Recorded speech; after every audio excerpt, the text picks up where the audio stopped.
with all of these spaces, I am initially attracted by the promise of what could be and the insane benefits that these technologies bring to people. And that's always where the focus is. But of course, when you're early in anything, you can't see the third order, fourth order magnitude consequences of the tech. So I guess all that to say, yes, like I buy my own bullshit. Like I'd buy my own narrative design packages if I was a startup company because you need it and it's smart. And I would never work with a company that I thought was inherently evil or bad. But at the end of the day, we have no idea what we're building and what we're destroying. So maybe at some point I will just completely hit the eject button and become a farmer and have a bunch of cats in the house and, just say, I'm not going to contribute to this nonsense anymore.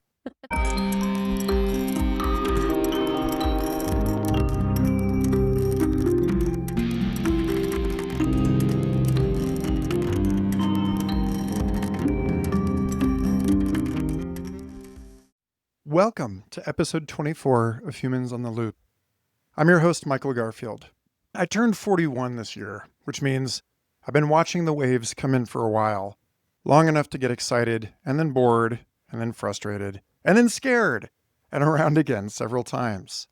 I've learned to live amidst the constant disruption and to relate to it in the spirit of a martial art.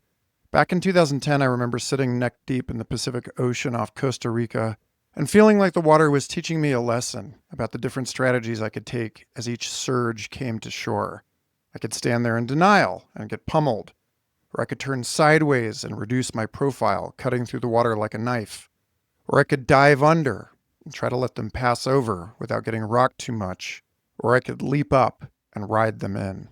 At the time, it was profoundly evident that this was an analogy for the crazy changes we already knew were coming. I was young and crazy myself, and suspected that on top of global warming and financial crisis and whatever else, a flare from the next solar maximum would trigger a geomagnetic event that would knock out global infrastructure and induce a planet-wide near-death experience. Best to be prepared, not by hoarding food and ammunition, but by learning how to move with sudden and repeated shocks. In retrospect, I got the transformation timescale wrong, but not the vibe. Instead of major changes over 3 days, it's taking our entire lifetimes. A lot of us have gotten used to it, kind of dissociated, curled up in our shells like clams, ignoring news. And honestly, that's fine if you're thick-skinned enough and firmly anchored. Most of us cannot just burrow down and wait it out forever or root in and sway like a strand of kelp. For some of us, just standing there means being dashed against the rocks. The price of being sensitive means you must be responsive also. And so the birds and fish can either rise above or swim below, respectively. And some of us are surfers, used to eating shit from time to time, reverent of great powers we cannot control, in love with the cyclicity and natural strength of the sea, and on our boards as much as possible. Surfing takes a lot of energy and discipline, and sense to know when you should stay on solid ground. But as the waters rise around us and more of the world seems like an intertidal zone, there is less solid ground to stand on. Surfing seems less optional. We have to learn to take a fluid stance, to move with greater forces, to recognize the signs of an approaching big one, to swim out at the right time if we're going to try and ride it, to model safe technique for anyone who might be watching from the shore. 50 years ago, stability looked different. The waves had not erased so much, and one could count on the persistent structures of our institutions more than we can now. In this century, stability is something else. It is more adaptive, algorithmic, and relational. Boom and bust cycles are fast, and there's always another one coming in. Learn to listen to the water. Today's guest, Taryn Southern, is someone I consider a master surfer of technological change. A fellow elder millennial, artist, creative technologist, strategist, and dancer in the liminal zones of high chop. She's better than I am at finding the pocket, has made a name for herself for writing some serious bombs, and seems to know precisely when to bail. Starting as an actor, internet famous for being an early YouTube influencer, and for her album I Am AI, the first LP composed and produced with an LLM, she caught air with 9 Best Film nominations at the Tribeca Film Festival in 2019, with the premiere of her documentary I Am Human, co-directed with Elena Gabi an intimate look at the lives of three people with implantable brain interfaces and the medical, ethical, and societal implications. She's also produced an award-winning musical VR series for Google using Tilt Brush and Blocks, worked as chief storyteller for BlackRock Neurotech, minted the first song token on the Ethereum blockchain, spoken and consulted all over the world, operated as an angel investor, and survived breast cancer. In other words, she's just the person to teach you how to hang 10 instead of duck diving under the next pounder. Let's drop in and grab the rail. Thanks for listening.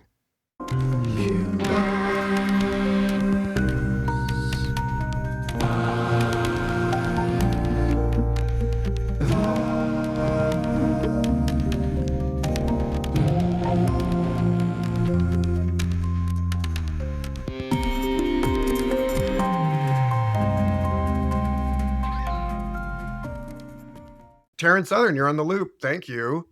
Thank you. This is my mea culpa for recording an episode of Future Fossils with you that suffered horrible technical issues and was never released, even though it was really good. So I'm glad you were willing. It's all good. We get to finally do it now. Yeah. We've evolved. We're different humans now. We are. So that was like during COVID. I think none of us knew what was going on. I think you were in chemo and I had a baby and it was a shit show. And now we've just learned to live in that's the like chronic rolling shit show of the new normal. That's right. We've accepted. Anyway, where I would love to start with you is to hear about the gritty prequel, the early Taryn Southern, like before you and my wife were going to high school together in Wichita, like early Taryn Southern. Crazy. Because what I want to do when we start getting into these big philosophical and speculative ideas is to anchor that in some sense of where you come from and why it is that you care about the things that you do, the incitatory, early emotional developmental stuff that leads to the way you think. The psychoanalysis, if you will. Of yeah, you're on the an AI enthusiast. Great. So I, like your wife, hail from Wichita, Kansas. It is actually the center point of the United States. So I don't know what that says about me or my birth chart or my astrological sign, but there you are. I grew up really obsessed with technology. I remember the first time being on a computer. I was at my uncle's house. He had just purchased I actually don't know. I think it was a Dell. It was definitely in the Microsoft family. And I was playing with the first earliest version of MS Paint. And I just was transfixed. I was like, this is amazing. How do I get this? Mom, Dad, please, can we get a computer? Took a few years, but I think I quickly realized that my thirst and my hunger for seeing the world and for getting outside of this little Kansas bubble was best served through the internet. And I was just learning anything and everything. I was in AOL chat rooms, learning how to code. I remember being obsessed with Google the second that it came out and learning how to use music software, editing software, playing virtual games. So yeah, my obsession with technology, I think, really was born from a little sense of feeling contained in the world, like in this place that wasn't necessarily the cultural epicenter of the United States. So yeah, that's an interesting place to start, because if we fast forward to the documentary that you produced, I Am Human, about brain-computer interfaces and the medical argument for brain implants, the people that are dealing with, they're quadriplegic or they have Parkinson's, and it makes sense of the frame that you've been putting on technology, which is that it is compensatory for some sort of structural limitation, if that makes sense. That like, yeah, and not just compensatory. It's beyond that. I think it's actually expansive. There's so many opportunities that I've had in life as a result of being able to apply my curiosity and my seeker attitude to technology, because there's no limiting function. You can take it anywhere you want to take it. And the same is the case with those individuals in the movie. Yes, of course, it is restoring function and is giving back certain pieces of independence and quality of life that they wouldn't have otherwise had, but it's also enabling new sensory functions that regular able-bodied individuals do not have access to. So it's Yeah, I both mean, and.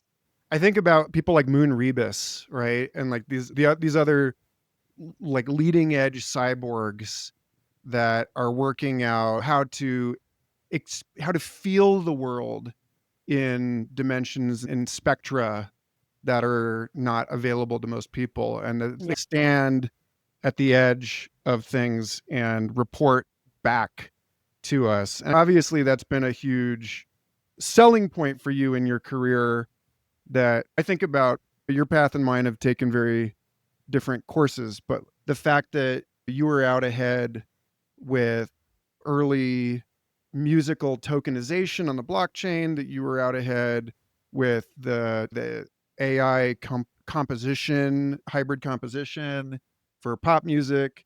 I think at one point I told you, and this is a similarly buried in the footnotes of my own biography, but is like one of those things that I reflect on. I'm like, that was cool that I got to be there for that. That I was part of that was the being the first person to stream my own point of view while playing a concert through the Google Glass, through a Google video call, up a mobile hotspot into space, back down to Earth through a projector on stage. When did So you do that? in 2013, Wow. Okay. and I think there was like only one other person who actually did do that. And it was like the Rolling Stones or something. It was like some insane publicity stunt, but got there first. And the thing that really excited me about this kind of work, what excites me about creative technology and what I want to hear you riff on more, is that sense of, I don't know, like being like an astronaut or a psychonaut, or being somebody who gets the privilege.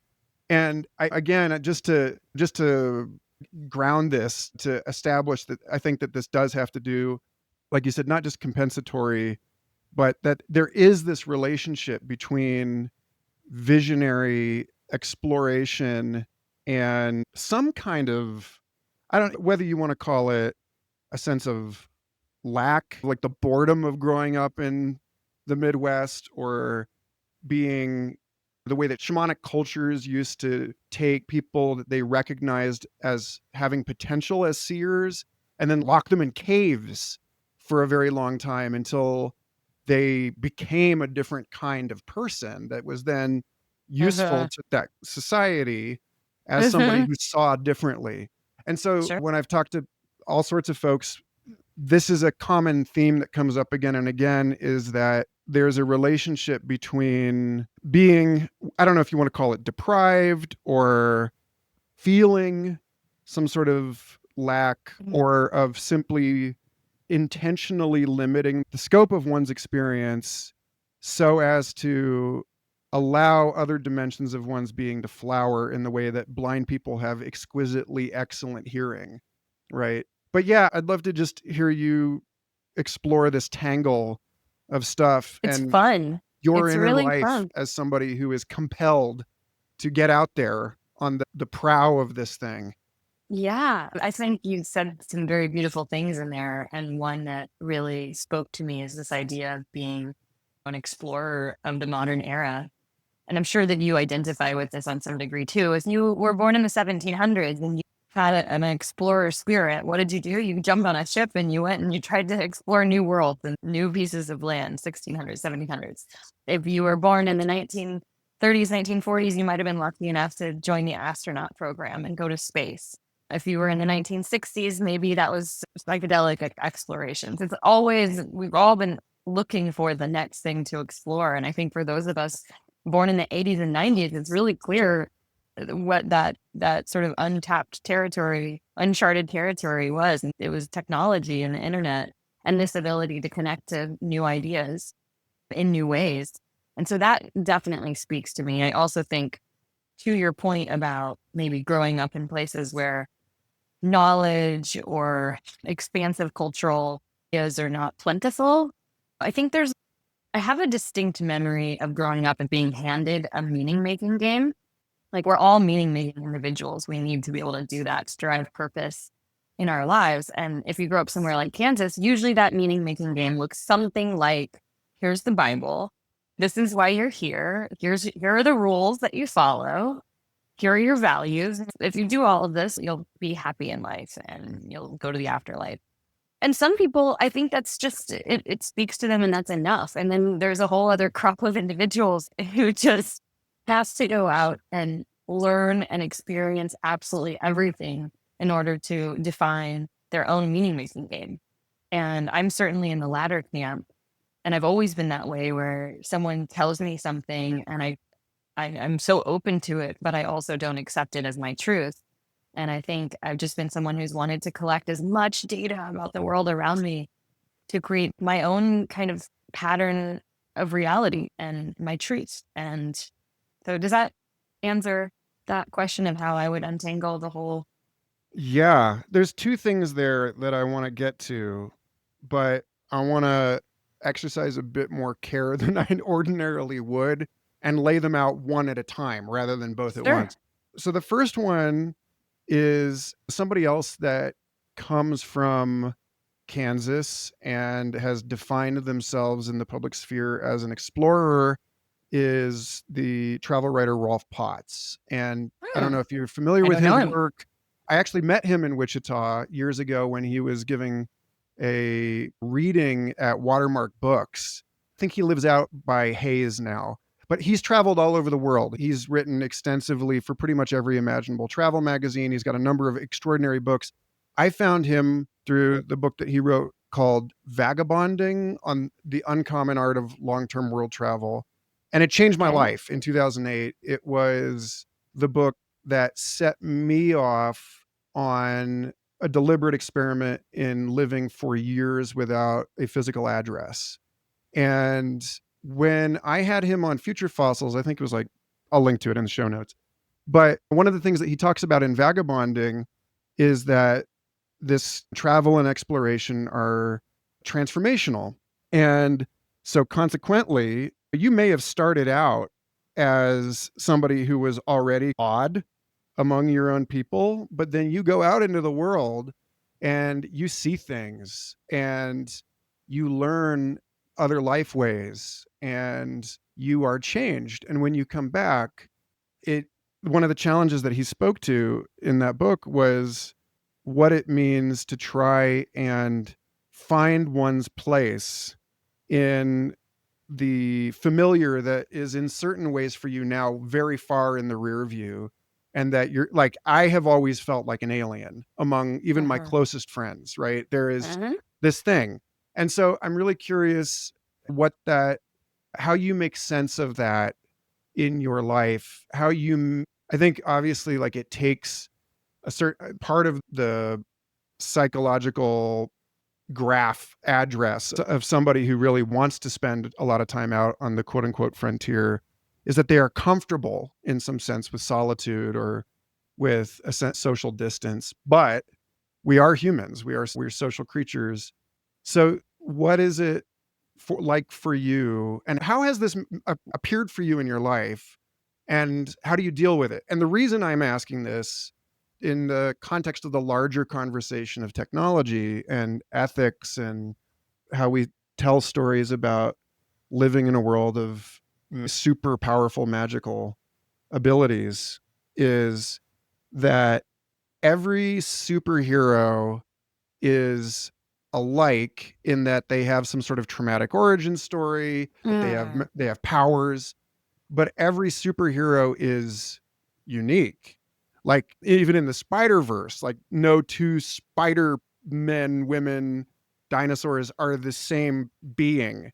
And Yeah. so there's always this it like as we exercise more and more agency in how we decide to augment ourselves and how we decide to seize upon the opportunities and the affordances of a world where travel is just vastly more possible, whether in physical space or in cyberspace, etc.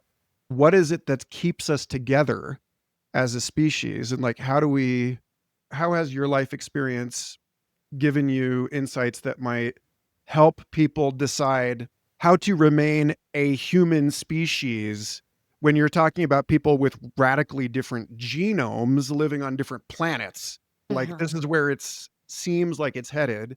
So, like, how do we cohere through this process? Oh, goodness, Michael. How do we cohere?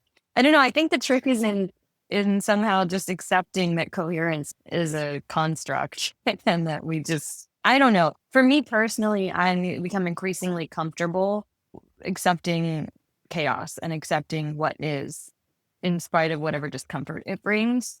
I would say as a young person, the exploration and the unknown felt very exciting and not very dark. Sure, certainly I had my existential crises moments, but it wasn't until life started happening and hard things in life started happening where you're like, oh gosh, but just like being human is hard and walking around on this planet is hard. And who cares about these bigger existential questions when you've got some crisis right in front of you that you have to deal with? Yeah, I don't actually fully know how to answer that question because I think we're all on this journey together. But I hold whatever definition I have of being human, I hold very lightly. And I don't feel any threat around us not being special, around all of my beliefs being disseminated overnight, over any proof that we're in a simulation or that there's aliens somehow outside my doorstep. Like all of that to me is, I'm open to it being true. And I'm open to it completely shifting my sense of my own reality. I love the idea that I'm not even a real person. If we are in a simulation and I'm just an amalgamation of data, highly predictable simulation data, not unlike the AI agent simulations that are happening right now. And I'm just this like bespoke agent that has zero control over my reality. I find that really funny. I don't find that threatening at all to my sense of self or to my sense of being. Does it offer like absolution, I guess? You're like, well, I'm just a sim, you know? I Well, don't know. I don't know. I think I would still probably operate as though I have a sense of self and though I have the ability to transform and change myself. I don't think it would change my behavior all that much, but I would find it very funny. let me ask this question in a slightly different way, Okay. which this first thing, which is okay, assuming that we are, as I think you and I both are, we collectively, humans, post-humans, are comfortable with difference. And I think that is a big trend. I think that in spite of the reactionary, extremist, xenophobic, intolerant, fundy kind of positions that we're seeing right now at the end of 2024, that I like what Damian Walter has said about this on his recent episode of the Science Fiction Podcast about the end of modernity, which is that all of that is really just a response to the fact that we know that the beliefs that we have clung to as a civilization are starting to fray. That the project of modernity, that for instance, peak oil actually means super abundant clean energy, but we don't know how to adjust to that frame. Like that there's this, okay, what if you didn't need a job? These kinds of questions, like, now what? Like, how do I? And so people are retreating into the knowledge and belief systems that are already familiar. But I think over the long term, over the next 20 to 50 years, what we're going to see is people becoming much more comfortable in the way that you're describing. Does that make it easier for us to address the problem on the deeper level of, no matter how different our understandings, our conceptual frames, our narratives about the world, the fact is that we do, for now and for the foreseeable future, still all live on the same planet. And that even if we are granted the agency in this sort of trend of like lifestyle consumerism to pick your own reality tunnel, at some point we tunnel all the way around and meet each other in the tunnel. And we're like, whoa, hey, like fact of the matter is, you might be a vegan and I might be a carnivore, but we are both still reliant on the same supply chains.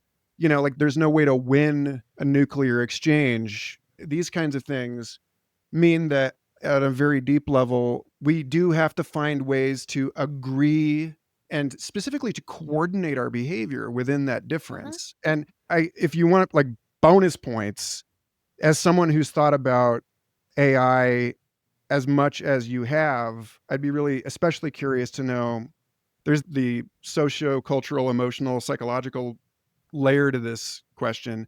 But then there's the technical layer, which is you've got people like Primavera de Filippi suggesting that we could use an AI collaboration monster, is what she's calling it, to incent positive sum interactions between strangers. That we don't need Moloch. We don't need Yeah. to rely on economic systems that assume competition. The AI might be Hmm. able to help us coordinate even when we might otherwise hate one another. I Yeah. find that really interesting. 100%. I echo all of your sentiments. I do think that where we are heading is, I hope it is this synthesis where people are coming together and realizing we are all of the same ilk, and all of stuff that we've all of this narrative identity stuff that we have accumulated over time in history is nothing more than narratives. I think AI will be transformative in facilitating these kinds of communications and collaborations. For one, just having an unemotional moderator who can use nonviolent communication in the face of really tough, challenging interactions is incredible. We've seen early studies that indicate people that hold very extreme beliefs can be dissuaded and more become more moderate after an hour-long conversation with the conversational AI. I think when you start putting these people together in rooms and having these brilliant moderators guide the discussion and help illuminate people's the beliefs that are holding them back, the biases that they aren't aware of, all of those things. It's gonna be amazing. But yeah, there is gonna be a total meaning making crisis, I think, on some level. And my hope is that when people come out on the other side, they're a little less like I think so much of the challenges that we run into are people holding their beliefs so tightly that like it's their belief or no belief. And we run into so many challenges with that. So we almost need a meaning making crisis to break it all apart and then put it back together, I think.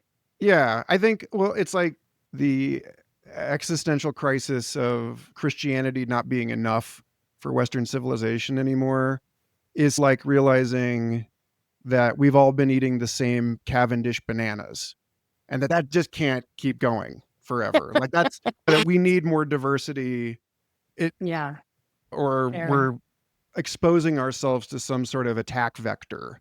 Sure. I want to ask you then, because I know a lot of people working in this space. I know you do too. And I'm really interested in using this show as a way of surfacing the projects that are doing a really good job of the kind of utilization of AI to enhance processes of reflection that you're talking about. And then also strategies that people can adopt with the tools that we already have. Like when I had Jim O'Shaughnessy on, he was talking about how he routinely uses Chat GPT to identify blind spots in his own thinking, like on a Mhm. daily basis. And I'm curious how you're doing this because there's like the stuff I see of yours, which is here's how I'm using AI to do amazing things with content creation. But then there's Mhm. this other kind of more introspective or personal dimension that I feel like is not getting enough airtime in the Yeah, overall sales pitch for AI that is being dropped on us by big tech companies. totally fair. And I will be putting out more content related to exactly this soon because I think it's the most important element, which is I think for all of the benefits, and there have been many that I've received from having therapy with many different therapists over the years and from reading all kinds of different self-development books that have different frameworks, and you're just trying things on for size. Now you have this unlimited partner in helping you find the frames and the beliefs and the kind of cognitive toolkit to help you navigate the hardest aspects of life.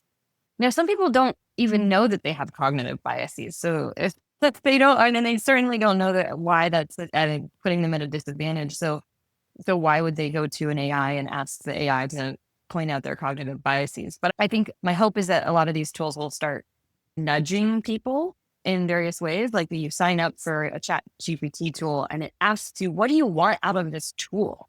Because a lot of people don't know how to get there, but they know what they want in life. They know they want to be more present. They know they want to be less stressed. They know they want to have a more loving coexistence with their partner. And so then the AI can start to look at those goals and back into various strategies to achieve those objectives by pulling in these different tools. And it's pulling from all different schools of knowledge and thought and philosophy. And then every morning, have a conversation with your AI, much like you would a therapist, and it asks you questions and it helps identify these areas that could use improvement. And I really think that's the key here, because right now, the open-ended AI, it's fantastic, but it's really most benefiting people who know what they want to get out of life. We need to have AIs that are asking the right questions and helping nudge people into the existence that they want. For me personally, the greatest benefit that I've seen in using AI for real life applications has been in navigating difficult conversations. So I'm a writer by trade. And so I tend to like to have time to go back and work on something, rework it, edit it. I often find that it helps clarify my thinking. And I struggle in difficult conversation. And so to have an opportunity to not only map out all of my rough draft thoughts, have an AI present it back to me in a coherent manner, pointing out the ways that I can improve these various arguments, or to have the argument land in a more productive manner with the person that I'm speaking to, and then be able to engage in a sample dialogue, like rehearse this interaction multiple times with different simulations occurring. I can't tell you, this would have been a total life changer for me. If I had this from 16 years old on, from the first time you're going through your first breakup to the first moment you face like a crisis in the workplace where you have to stand up for yourself against a bullying boss, like the possibilities for how you can apply these tools are endless, and it will inevitably make everyone better communicators, better project managers, every aspect of our life. And so it certainly made me feel less stressed knowing that I have this tool in my toolkit. I have a difficult conversation I need to have this afternoon. And as soon as we are off this call, I'm going to be doing exactly this exercise. With ChatGPT, or what's your, so that's the ChatGPT. one that you feel like you've A/B tested a ton of them. And that you feel like that's the model that helps you reason in this way? Yeah, I use different tools for different things. I use Claude quite a lot, but for this sort of conversational model, the rehearsed conversations, I prefer GPT. GPT 4.0, baby. So I want to I still haven't asked question 2, but we're in a real Okay. theme here and I want to keep going, which is, okay, so I just watched, I'm like way late to the game here, but I just watched Solo for the first time last night. And Great. like when I hear you saying some people don't even realize they have blind spots, like probably my favorite thing about that movie was L337, the Lando Calrissian's droid, who is constantly calling humanoid characters out on their like droid racism. And it is in a weird way the most relatable, the most human character we've ever seen on the show. And it's awkward, right? Because it's doing the thing that you realize that there were these baked in implicit assumptions in every other Star Wars movie you've ever watched, where, for instance, it's okay to put a restraining bolt, like that there was this like residual, like it's a decolonizing character. And yet the other characters in the film are like, what the hell? You tolerate this? Is this even a functional working relationship? This is not what we expect from droids. And so it's funny because I think the follow-up to everything that you're saying is, on one level, it's easy to pitch. My God, it can help me work through difficult conversations. It can help me understand my own reasoning processes better. It can help me understand my own blind spots. But frankly, you can't go to therapy unless you want to go to therapy. Most of the time people are talking about like the Ethan Mollick kind of attitude towards AI is look how much more you can do. It's very left brained, Mhm. it's very optimization, Mhm. accomplishment, goal directed activity. And for Yeah. me, the most interesting thing about AI has been always this more right brained, diffuse pattern detection, reflection discovery. Like Alison Gopnik talks about explore on the right brain kind of version and exploit. Mhm. And we live in a society that's very geared toward exploitation. Mhm.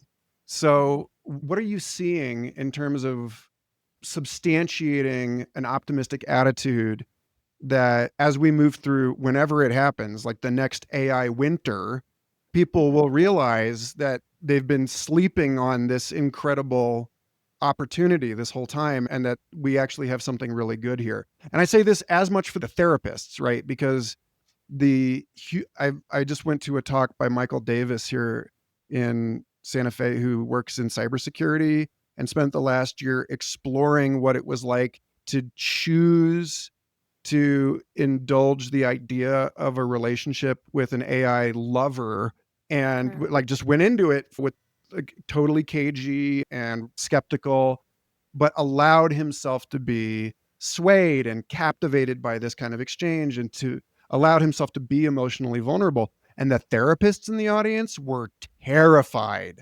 Like, of all of the people that I have seen worry about being displaced by I feel like the therapists are having some of the hardest time of this. Interesting. Yeah, so there's a lot of different ways you could take that.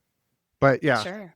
It's funny. I have 2 therapy appointments today while Oh, you I'm do that talking about too. using my AI for therapy. So I still get something real from like a physical interaction, an in-person interaction rather, with a therapist. But yeah, I think a lot of people are afraid of displacement for obvious reasons. But to your point about this right brain area that you're captivated by, and you think most of the world is really fixated on the productivity efficiency, and it is, it's going to take a little bit of time for a language to be. I think there'll be a bit of a language creation mechanism here where people will start to understand the ways that AI will change and expand their thinking. And maybe language isn't even the right word. It's more of like a cultural moment in the same way that even self development, therapy, the concepts that are intrinsic to the self development movement, a lot of that stuff wasn't around for my parents' generation. Like they just didn't have these ideas in their head about ways that you could tangibly improve your life simply by changing the thoughts up here. I don't need a shrink. Yeah. It's all just that's the crazy talk. And now we as a society, as a culture, have an understanding that if we change the thoughts up here, you can absolutely shift the physical reality and therefore your own internal state as well. But I think that we're going to be reaching the next version of that with AI, which I guess I don't know what the articulation of that will be, but I think it has to start with clarifying to people how using these tools will massively improve your life in all kinds of ways. It will help you stand up to that bully at school. It will help you ensure that you are being paid adequately alongside your coworkers by helping you navigate those conversations.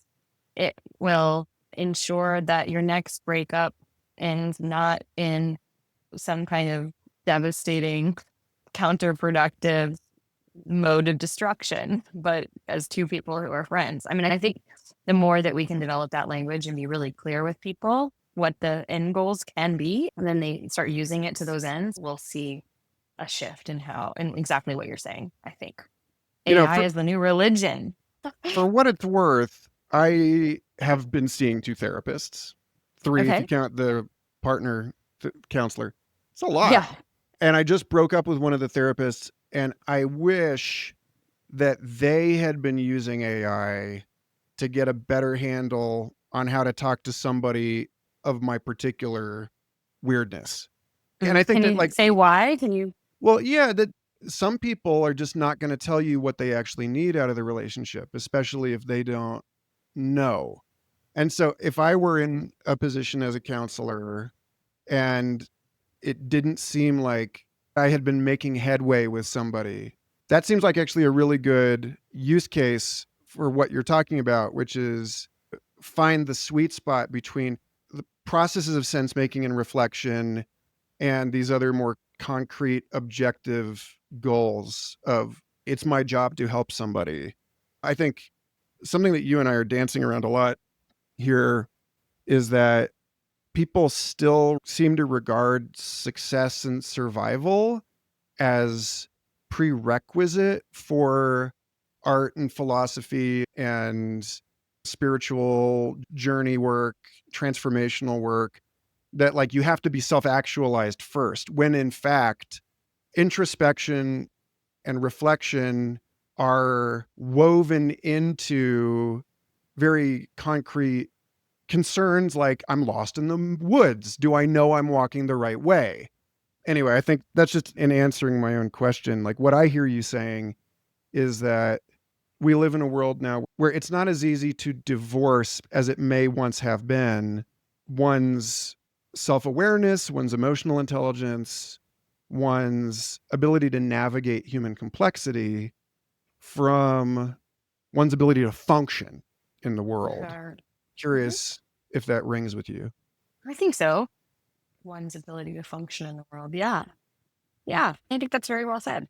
So, well, okay, so thanks. But now I want to get I weird don't have about it. much to add to that. Yeah. Sure. Now I want to ask you something because I know that you just being in the work that you are and the amount of time that you spend, how do you put it on your website? I liked this. How did I? You said, in your work on narrative design and adaptive storytelling, if you're an emerging tech company, you may face the following issues.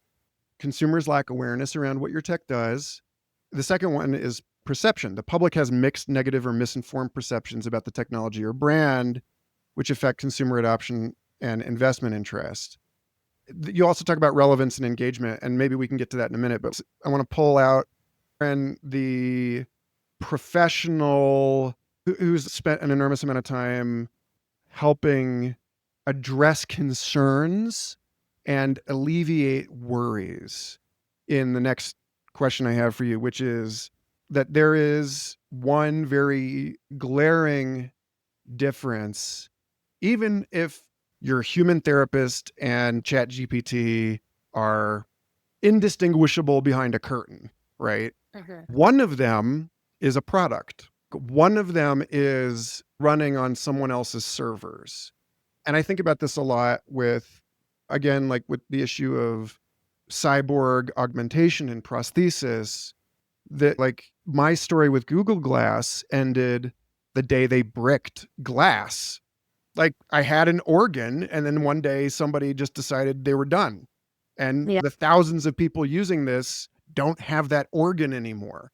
I was wearing it in my dreams. Like it was mapped onto my body and then suddenly it's not. And the ability for companies like LinkedIn just suddenly we're using all of the stuff that you post here as training data. Like there's a power differential. And I think as a society, we haven't really worked out how to deal with what Cory Doctorow calls enshittification, which is this sort of conflict of interest that happens with big tech platforms where they're acting like they're serving you, the customer, the consumer, the user of the technology. But then in actuality, they have a board of trustees, they have investors that they have to answer to. And so Okay. things get worse and worse, but you're stuck in the box. You're still on Yeah. Facebook. So I'm Yeah. really curious how you reason through this and what you maybe what you see as adaptive strategies on the horizon. Yeah, this is a big question and I'm just going to like chill and See what listen for a happens. while. Yeah, see how long I can prompt you to go about this stuff. See how much you can lead me to the promised lands. So first of all, I think we all have to just remove the veil of ignorance, which is as long as we exist in a capitalistic society with the incentives being what they are, we are all acting in ways that are probably misaligned with what we actually believe is right or what we believe is true or what we believe is actually going to build the kind of world that we all want to live in. That doesn't make me an anti-capitalist. I'm not well studied enough on all the different theories of how we should be building our systems to know which system is the right system. But certainly I'm under no illusion that these systems that we're regularly engaging with, such as social media, are in our best interest, individually or collectively. Now, I would like to think that the technologies that I've been most excited about amplifying and storytelling around have some kind of net positives, but we just don't know. We don't know. We're designing narratives about things that haven't yet existed or proliferated. And my entire career, most of my storytelling focus has been on we would call the emerging technologies. So it started with YouTube and trying to get people to understand in traditional entertainment the value of this fledgling website where people were uploading cat videos and saying, this matters, guys. Like, this really matters. And here's why. You've got people from all over the world that now have a voice that don't have to go through gatekeepers to build communities, to have their voices be heard. And that was all true and real. And none of us realized the kind of monster we were building. We didn't even have the word influencer yet. And then I went to virtual reality and was so excited about that space and what it meant for patients in cancer wards and burn victims who were getting addicted to opioids and needed an alternative for pain. And also looking at what it could mean for the future of entertainment and pushing that forward. And then I went to AI, and now I'm in neurotechnology. And with all of these spaces, I am initially attracted by the promise of what could be and the insane benefits that these technologies bring to people. And that's always where the focus is. But of course, when you're early in anything, you can't see the third order, fourth order magnitude consequences of the tech. So I guess all that to say, yes, like I buy my own bullshit. Like I'd buy my own narrative design packages if I was a startup company because you need it and it's smart. And I would never work with a company that I thought was inherently evil or bad. I'm sure I've compromised at some point along my career, but not in any way that's standing out in my own mind. But at the end of the day, we have no idea what we're building and what we're destroying. So maybe at some point I will just completely hit the eject button and become a farmer and have a bunch of cats in the house and, just say, I'm not going to contribute to this nonsense anymore. But then it's an abdication of responsibility, right? Totally. That's like Stuart Brand talking about how you can declare yourself a conscientious objector, you can go live in the woods, but who made your axe? Like you're still, it's like, I'm not Yeah. going to have a driver's license. Right. This was what I learned in the years that I was like, I'm not going to have a physical address, was that I found myself spending a hefty amount of time crashing on people's couches, right? I was still reliant on the system that I was trying to escape. So I don't think becoming a cat lady living in an A-frame in the mountains is the solution either. Sure. But that gives us a concrete handle for a question of, you've lived through so many of these successive waves of hype and promise and the expansion of human potential and then the mutation or capture. And I think people get jaded, and it's cool to see that you don't get jaded, that you recognize that there's a sort of life cycle to this. But it does beg the question, because already people have lived through the downslope of this stuff so many times that I'd struggle in my own social spheres with people that are jaded before they even see the promise. They just don't want it. It's new. We've seen this before. We're going to get screwed. But that's like people who were like, I hate to say this, it's a really visceral example, but that's like people who were abused as children and don't want to have children because they can't see another way. And so I'm really curious. One of the big pillars of this show is this question about community oversight. And another big pillar is the idea that technology and parenting have a lot in common. And so my question for you would be, what consistent patterns have you observed in the failure mode or like the appropriation of all this technological potential in a new medium that you can start to anticipate what the issues are going to be even before we've really understood the promise of some new tool? And are there ways that we can start drawing from a bigger picture look at this stuff and say, Maybe this time we should do things a little differently. From here forward, it doesn't matter what the technology is.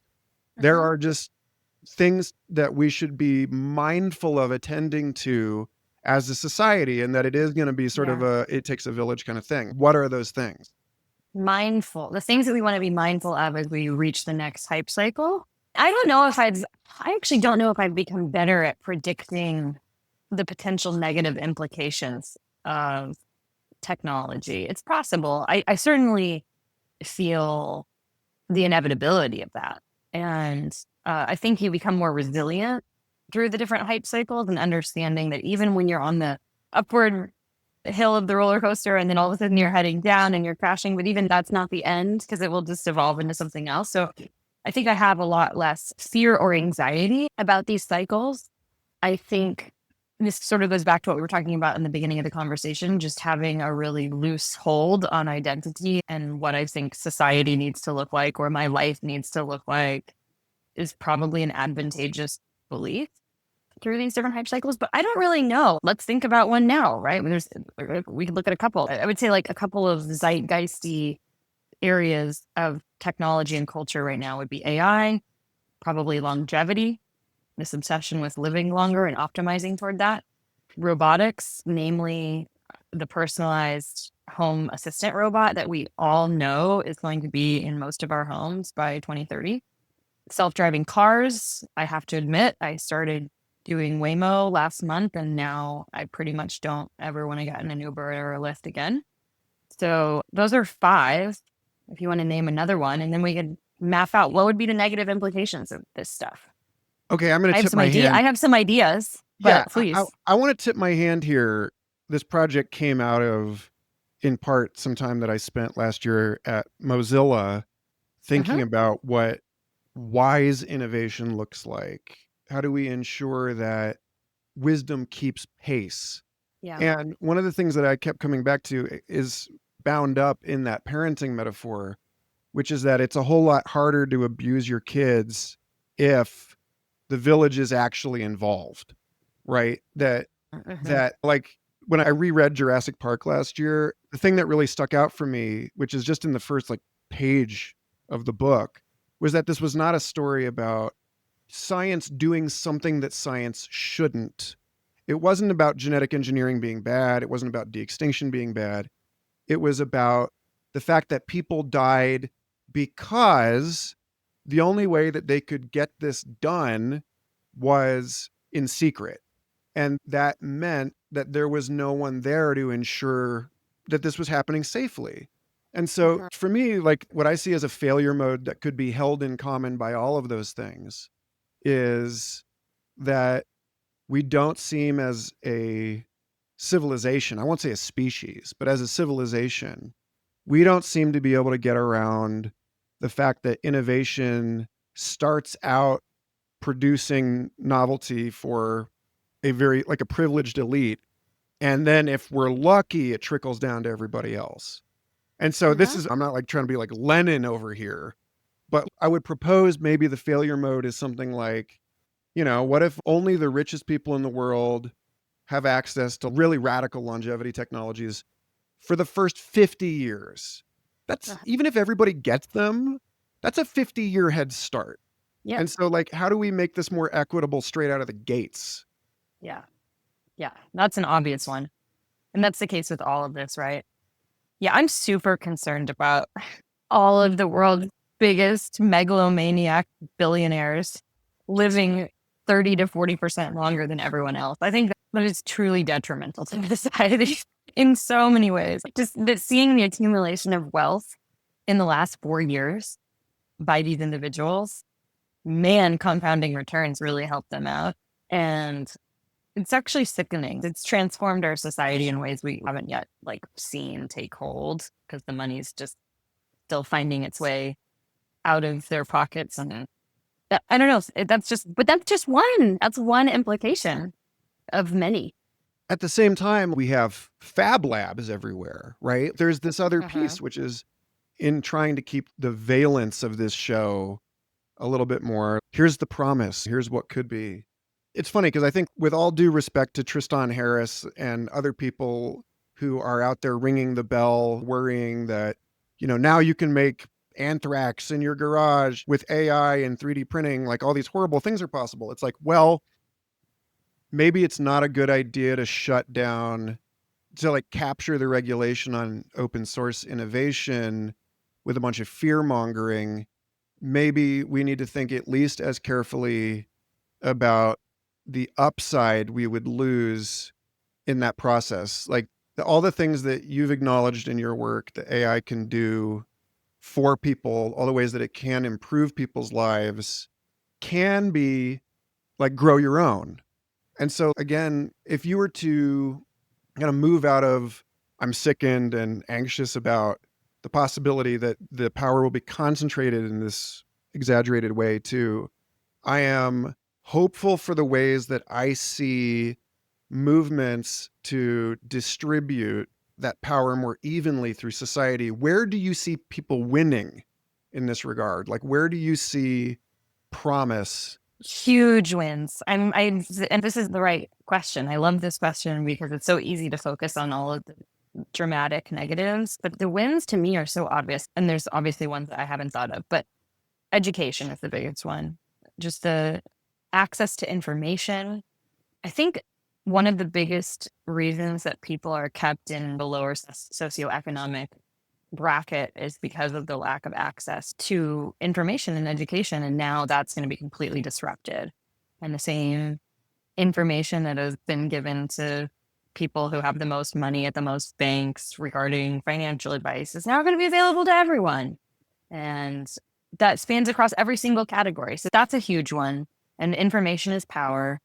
I really hope that we'll see a massive overhaul of our bureaucratic systems. I think everyone is absolutely set up with the way that our government and our agencies are wielding power and working in such slow, archaic ways. And we want to see our tax dollars actually put to better use. And I am hoping that we're going to see a big shift as a result of this technology towards more transparency, more efficiency in those ways.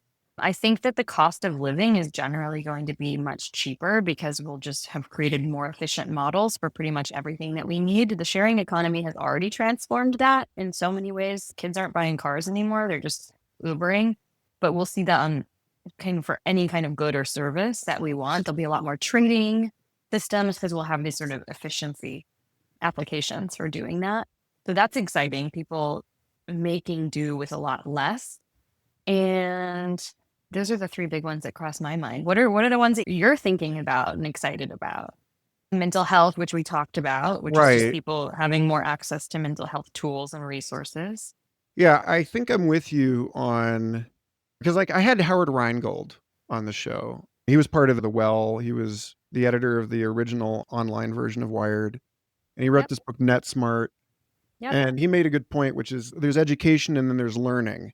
And as somebody who has real tenure as a proponent of the decentralization of knowledge production and transfer through YouTube, I know that you can appreciate what Howard was saying about this, which is that it's getting maybe not easier overnight radically, but it's definitely getting easier for people to learn whatever they want to learn and how to do it in the world without the dependence on an institutional education system, that there's a lot more Yep. horizontal learning going on. Yep. And so I think that one of the things I'm really trying to push with this discourse or promote with this discourse is that there's a paradox that we have to live with right now, which is the very things that are destabilizing society, namely the legitimacy crisis of our legacy institutions of the pre-modern and modern world, are the same processes that are allowing for all of this possibility. And that, yeah, there's a lot of dark stuff that comes in the manifold of that possibility, but the AI in particular is a system that amplifies the bias that we feed into it. So we have this opportunity to be really deliberate about the way that we tell stories about what's possible. And the most exciting thing for me, and this is actually gets us to the last thing I wanted to sit in with you, which is I'm disillusioned, right? Mm. I spent my entire childhood following every word of my role model and mentor. And then when I became an adult, had a really profound traumatic disillusionment with him. Mm. And I think that seeped into my understanding of politics, where it's like, I've been waiting for us to get over the idea that hiring the right people to represent us politically is going to magically fix all of our problems, or that Mhm. hiring the wrong people means that it's the end of the world. The world, Uh, yeah. some of my buddies who are a little bit more concerned about this, I was like, look, on first pass, cutting a ton of federal funding and staffing sounds like it could be really bad. These are education programs, these are the conservation of wild spaces, Mhm. wildlife, and it sounds like it could just be a free for all. On the other hand, if I were one of the last people standing in a devastated federal program and suddenly had no oversight and didn't like the management, I would be cutting checks left and right. There would be nobody to stamp them. And I see that here in Santa Fe, in a place where a lot of people really have lost confidence in city government Sure. because the mayor runs the city like a company and it's not really Mhm. serving the people. So what I see is that everyone else in city government just talks to each other and they get things done without trying to bounce it off of the centralized authority. And I realize on this particular question, I've done substantially more ranting than you, but I want to like really leave you to linger with something here is that I think that like a mature forest, no light hits the ground until a tree falls and it's a shocking, sudden, violent event. But that after 400 million years of evolution and the wisdom encoded in ecosystems as a consequence of that, there is a mycelial web waiting underground to catch that tree. There are Mhm. seeds in the ground. And if we learn to organize better horizontally with one another, then we will be more prepared to make use of the sudden windfall of available resources that comes with this kind of disruption. So Yeah. that's what I really see as hopeful, even though it's going to be a bloody mess. Yeah. Um, and that brings me finally to the question two, which Okay. which is at the very beginning of this conversation, you were talking about the meaning making game. And I've been working on some writings about how I see all of this introspective work that you've talked about with AI as the beginnings of a change in the way that we think about quote unquote sacred texts. Like in the pre modern world, sacred texts were handed down to you by sages. In the modern world, it moved out of the sort of canonical text decided upon by a group of old guys in a room somewhere and moved into a slightly different version of that, where the old guys in the room are performing peer review on research that's being produced through open scientific protocols, at least in theory, grounded in your senses and in immediate experience. And so it decenters what is considered valid data.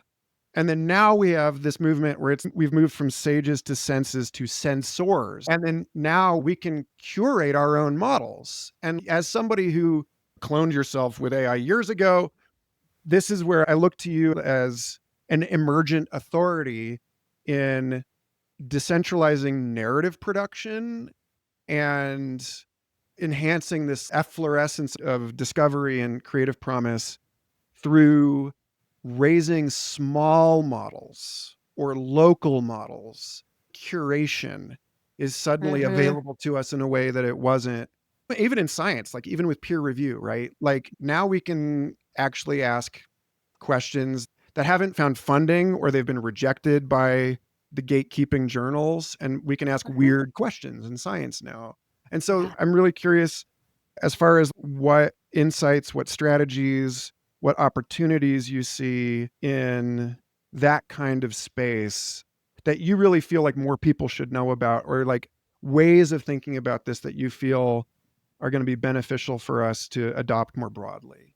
You got Strategies, 9 ways of minutes. thinking. Great. I mean, at some level, like you were saying, this idea of creating local models, there is an opportunity for us to dramatically reduce complexity through the use of applying AI to problems, to problem sets, and making sure that all the stakeholders get their opportunity to speak, utilizing technology to survey.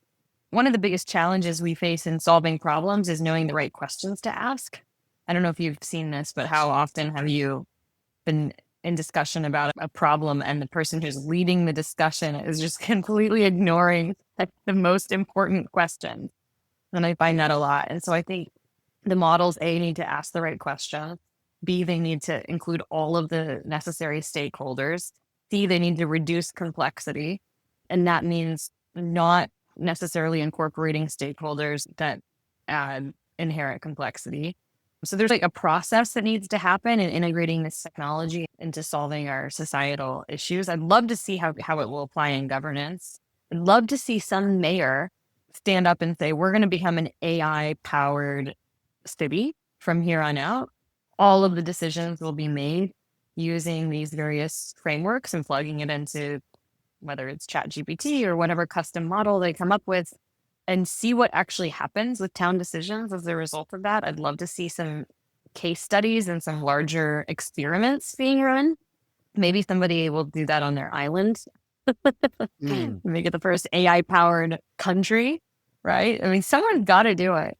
And then for us as individuals, this is all going to happen really quickly, especially with AI agents now becoming more readily available. But I think what will become like an interesting strategy in the next 12 to 18 months is each person creating very specific sets of data, if you will, about their life. So you've got Michael's got his finance data, within that data, of course, it's all of the access to your bank account information and your spending habits and your credit.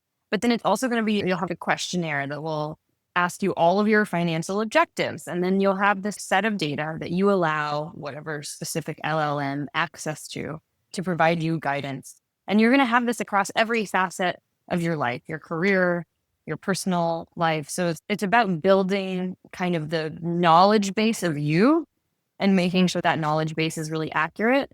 And it'll be really interesting to see what companies can incentivize the creation of this, because it's also really important that we have Michael's accurate knowledge base and Taryn's accurate knowledge base, so that when we start engaging with these community-wide problems and larger state-wide problems, and now we have these like individual knowledge bases that can go on our behalf and advocate for our needs on our behalf, but it has to be accurate. And so I don't know what kind of process we'll all undertake and what company will incentivize us all to build these out, but I think that's necessary to get this right. It strikes me that in saying this, you just hacked your way around the fundamental limitation that has forced us to rely on representative governance in the first place, right? It's like, well, I couldn't be there, so I don't get to participate in the conversation. And now everybody can go have their twin permutate every possible conversation with every other member of society, and like something can precipitate out of that. But that just begs that guy has to be running on my own server, right? I can't. There's so many issues with that. Many I'm not issues letting with that Diebold have to be hack solved. my vote. Yeah. And the other piece of this, which goes back to education, is you and I might think that we have one need, or that we have an objective. And then when we hear the sort of larger implications of a particular issue where that objective may be of interest, we might change our mind about our stance on something or where we sit. We see this all the time with like propositions in voting manuals where people it asks you like a single worded question and doesn't give you any context for the proposition. And then you go online and you look up both sides' arguments and you're like, oh my God, this is crazy. I had no idea what I was voting on. And so that's the other element of this that's really critical, is we can't be sending our agents off to advocate for us without understanding what they're advocating for and why, and what the implications of that are for ourselves and our communities, we have to have this feedback loop where it's not just our AI agent existing over here and we're over here. There has to be this constant dialogue. And I almost wonder if we'll see the value of civic duty brought back in a unique way. Like, we don't think about civic duty the way that our parents and grandparents thought about it. And maybe now that we will actually feel empowered and feel like our knowledge bases, our values, our objectives will be heard by a larger institution, will be more incentivized to engage in these conversations with our agents, to be more informed, and to ensure that our agent is representing us appropriately. Yeah. Anyway, that's I weird. love it. It's super weird, but No, do you know Jamie Joyce, Society yeah. Library? Oh my God, I have to introduce the two of you. She's working Great. on the AI assisted tools for making enormous complex political debates legible to people so that they can actually revive a sense of citizen participation and like work through Love these it. thorny issues together. I will make sure to introduce the two of you. In closing, you asked this question: who deserves more of an opportunity to speak? Who do you think deserves more of an opportunity to speak? Who do you want to hear on this show that is probably Ooh, not already super overwhelmed with bids on their attention, or is, but would have fun in a conversation like this? that's such a great question. I'm so bad with these on the spot answers, but I would say Sinead Bovell who's a dear friend of mine. She's awesome. She's deep in the AI ethics conversation, but she's also just got this gracefulness about the way that she approaches hard stuff. I love watching her speak about all of these topics, and I would recommend her. Perfect. Well, I will ask for that introduction, and I will gladly reach out to anybody else that you think of later that you would recommend. And yeah, Taryn, Amazing. thanks so much. This was a way Always better a pleasure. conversation than the one we lost. Thanks for Oh, taking the time. good. I'm happy to hear that. It I'm happy was. to I hear think that. it was just like Good. the first one was weird. I think we were just like, what if we turn into machines? It's possible. All right. Have a good Take one. care. See ya. Have fun with your Bye. therapists. Thanks again for listening. Humans on the Loop is a listener-supported project committed to helping us dream better together.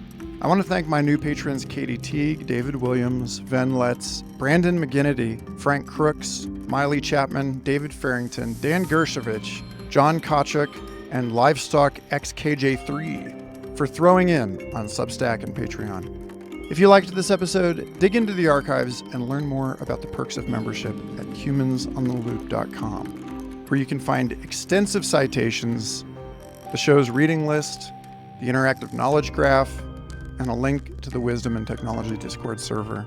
Our next dialogue is with Larry Mulstein, former DeepMind researcher and founder of the Technological Love Project, on holistic technology and how to embody the best of our humanity in the built environment. Stay tuned, and remember, imagination and attention are our greatest natural resources.